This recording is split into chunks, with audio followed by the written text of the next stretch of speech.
Good morning Odisha. आज जनवरी 29 तारीख मंगलवार 12टी मुख्य खबर आपण मानक जनइबी।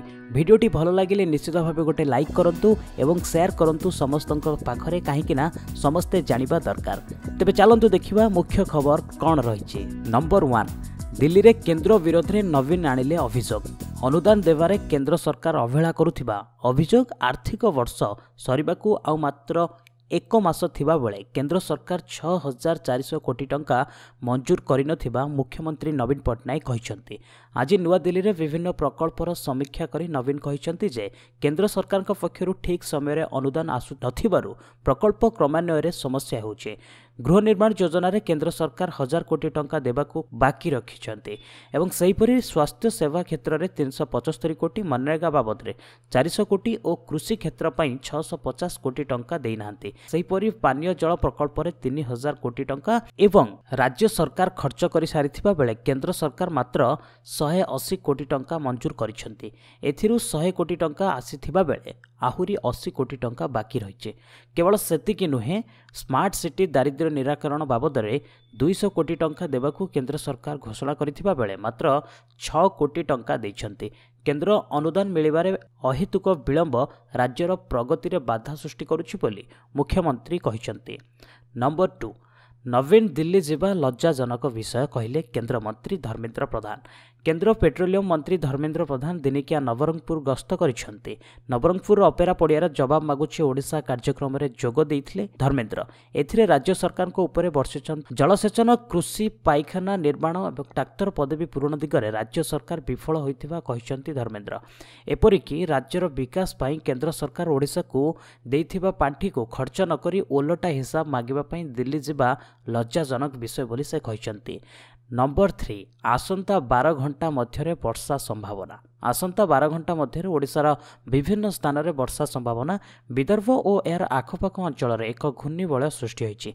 एहासह उत्तर प्रदेश ठारू दक्षिण छत्तीसगढ़ पर्यंत एक ट्रफ लाइन रही फल यार प्रभाव रे पाग मेघुआ रही। तेबे आसंता 12 घंटा मध्य दक्षिण और आभ्यंतरीण ओडिशार किछि स्थान में वर्षा हेबार संभावना रही। यह सहित आसंता 36 घंटा मध्य केन्दुझर, मयूरभंज और बालेश्वर किछि स्थान में वर्षा हेबार संभावना रही पाणीपाग विभाग सूचना देछि।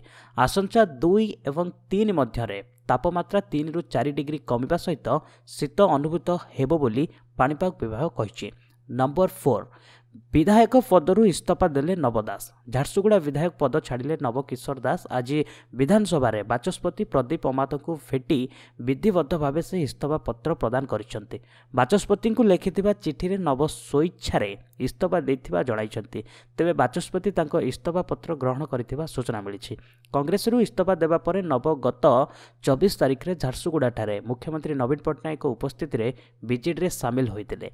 गत जनवरी 16 तारिख दिन नवकिशोर दास कांग्रेस प्राथमिक सदस्य और पीसीसी कार्यकारी सभापति पदरु इस्तीफा देथिले। कांग्रेस रु इस्तीफा देबा परे से बीजेडी रे जोग देबा नै चर्चा जोर धरिथिला। नंबर 5, जन्ममाटी रे शहीद हेमंत पंडा को शेषकृत्य संपन्न। जन्ममाटी शहीद हेमंत पंडा को शेषकृत्य संपन्न होइछि। परिवार और गाँ लोके शहीद हेमंत पंडा को गाँ श्मशान रे अंतिम विदाय देइछंती। शांत स्वभावर गाँर पुओ को हराई लोके भांगी पड़िछंती।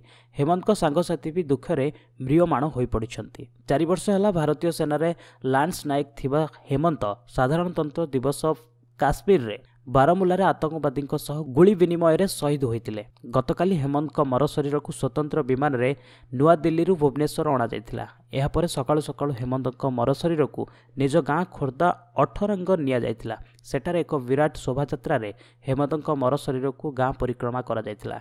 एहा परे गाँ श्मशान रे तांकर शेषकृत्य संपन्न होइतिला। नंबर 6, एप्रिल मे रे होई पारे 2019 साधारण निर्वाचन। 2019 साधारण निर्वाचन पाई निर्वाचन कमिशन आसंता मार्च मासरे विज्ञप्ति प्रकाश करि पारंती एवं आसंता एप्रिल मे मासरे देशर सर्वाधिक साधारण निर्वाचन अनुष्ठित होई पारे। कारण निर्वाचन कमिशन पक्षरु आज देशर प्रति राज्य और केंद्र शासित अंचलर मुख्य शासन सचिव और निर्वाचन अधिकारी मानक निकट को एक निर्देशनामा पठाइछंती। निर्वाचन कमिशन पक्षरु पठा जाइथिबा निर्देशनामा रे 2019 साधारण निर्वाचन को दृष्टि रखी सरकारी कर्मचारी मानकर बदली और नियुक्ति कराइबाकू कार्य को मार्च 31 तारीख शेष सुधा କରିବାକୁ କୁହାଯାଇଛି। ନିର୍ବାଚନ କମିଶନଙ୍କ ଏହି ନିର୍ଦ୍ଦେଶନାମା ପରିପ୍ରେକ୍ଷୀରେ ଆସନ୍ତା 2019 ସାଧାରଣ ନିର୍ବାଚନକୁ ନେଇ ଏପରି ଆକଳନ କରାଯାଉଛି। ନମ୍ବର 7 ମଣିପୁରରେ 4.5 ତୀବ୍ର ଭୂମିକମ୍ପ। सोमवार प्रत्युषरे मणिपुर चूराचांदपुर अंचल भूमिकंप संगठित होईछि। रिक्टर स्केल यार तीव्रता थिबा 4.5 कुहाଯାଉଛି। भोर 5:15 समय राज्यर दक्षिण पश्चिम अंश स्थित चूराचांदपुर जिले में भूमिकंप संगठित होइतिला।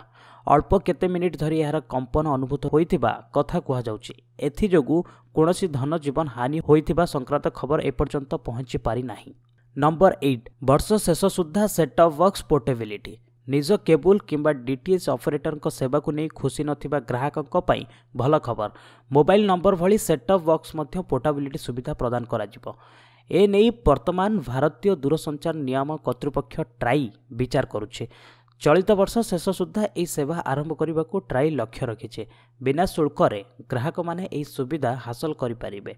एक गणमाध्यम सह साक्षात्कार बेले ट्राईर अध्यक्ष आर.एस. शर्मा यह सूचना प्रदान करिसेंती। सेटअप बॉक्स पोर्टेबिलिटी सबुठु बड़ समस्या होउछि सॉफ्टवेयर। सबु कंपनी सॉफ्टवेयर अलग अलग।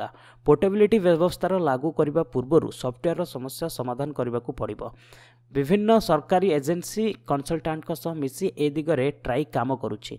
ए समस्यार एक समाधान खूब शीघ्र बाहरिबो बोली श्री शर्मा कहिसंती।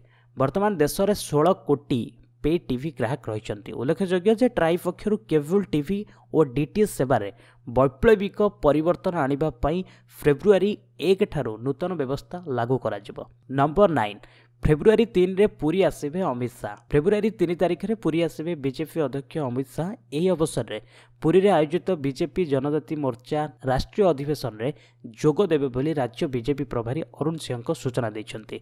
से कहिसन्ती फेब्रुआरी 2 और 3 तारिख 2 दिन धरी पुरी रे जनजाति अधिवेशन अनुष्ठित होब। 2 रे प्रथम दिन अधिवेशन में 5000 जनजाति प्रतिनिधि जोग देबे। 3 तारिख अमित शाह जोग देबे। एही समावेश में 1 लाख आदिवासी जोग देबार कार्यक्रम रही। नंबर 10 दैतापति निजोग निर्वाचन पई चलीछि मतदान। श्रीमंदिर दैतापति निजोग निर्वाचन पई आज मतामत चली। सकाळ 9 टारू आरंभ होइतिबा मतामत अपराह्न 3टा जाय चलिबो। श्रीमंदिर दक्षिण द्वार निकटरे थिबा स्वतंत्र कक्षरे मत प्रदान चली। प्रथम थर पई 15 जन कार्यकारिणी सदस्यों को निर्वाचन मध्यरे चयन करा जायछि। निजोगरे 120 जनक सदस्य एथिपाई मतदान करुछन्ति। परे निर्वाचित प्रतिनिधिଙ୍କ मध्यरु सभापति उपसभापति संपादक सह संपादक ओ कोषाध्यक्ष चयन कराजिबो। एही निर्वाचन पई मोट 32 जन प्रार्थीपत्र दाखल करथिले। तेबे परे 8 जन सेमानक नामांकन प्रत्याहार करि नैथिले। आ 2 जनक प्रार्थीपत्र नाकच होइतिला। श्रीमंदिर संस्कार नै सुप्रीम कोर्ट को द्वारा नियुक्त आमिकस क्यूरीଙ୍କ मत अनुसार प्रथम थर पई कोनोसी निजोगर निर्वाचन होइछि। नंबर 11 ईशिताଙ୍କ मथारे सारेगामापार ताज। जी टीवी रे प्रसारित लोकप्रिय सिंगिंग रियलिटी शो सारेगामापार ग्रांड फिनाले रे रविवार सरी जाइछे। ग्रांड फिनाले रे शेष 6 जनक मध्यरे कड़ा टक्कर होइतिबा बेले बाजी मारि नैछन्ति जबलपुर रो ईशिता विश्वकर्मा। से शोर विजेता साजी ट्रॉफी हातेइछन्ति। एहा सह तांकू मिलिछि 5 लाख टंका और एक हुंडाई कार। शो रे सबुठु छोट प्रतियोगी होई भी दर्शक खूब भल पाइबा साउंटिथिले। से सारेगामापा पूर्वरु अनेक रियलिटी शो रे अंशग्रहण करि सारिछन्ति। से केवल संगीत क्षेत्र में नुह जबलपुर रे बाल्य विवाह विपक्ष में महिला को सशक्त करने को संघर्ष चलाई। नंबर 12 तृतीय दिनिकिया 7 विकेट रे परास्त हला न्यूजीलैंड। सीरीज कब्जा कला भारत एवं न्यूजीलैंड मध्य चलीथिबा तृतीय दिनिकिया विराट सेना क्विक 7 विकेट रे परास्त करिछि। एहा सह 5 मैच विशिष्ट दिनिकिया सीरीज को 3-0 रे कब्जा करिछि भारत। न्यूजीलैंड प्रथमे टॉस जीति बैटिंग निष्पत्ति नैथिला। दल निर्धारित 50 ओभर मध्यरे 243 रन स्कोर करिथिला। फल भारत सम्मुखें 244 रन विजय लक्ष्य धार्य करिथिला दल। एहार जवाब रे भारत रोहित शर्मा एवं विराट कोहली धुआंधार बैटिंग बल रे मात्र 43 ओभर रे 3 विकेट हराई विजय हासिल करिनेथिला। रोहित सर्वाधिक 62 रन करिथिबा बेले कोहली 60 रन करिथिले। एहा सह अंबती राइडू 40 एवं दिनेश कार्तिक 38 रन करी दल को लक्ष्य स्थल रे पहुंचीथिले। एही मैच जीतिबा परे भारतर सीरीज कब्जा करिछि। दल द्वितीय थर पई न्यूजीलैंड रे द्विपाक्षिक सीरीज विजयी होइछि। एहा पूर्व 2008 एवं 9 रे दल सीरीज हातेइथिला। आशा करुछि एई 12टी मुख्य खबर आपण मानकु निश्चित भावे भल लागिथिबो। भल लागिथिले गोटे लाइक करिवे, शेयर करबा को भूलिबेनी एवं हाँ आम चैनल पाई जदि आपण माने नुआ ताहले निश्चित भाव चैनल को सब्सक्राइब करंतु कहीं ना एमिति डेली न्यूज अपडेट आपण मानक पाई नहीं आसुचु बस आज पई एट रखिबा पुणी नहीं आसीबे आपण मानक पाई लेटेस्ट न्यूज से पर्यंत विदाय नउची वंदे उत्कल जननी।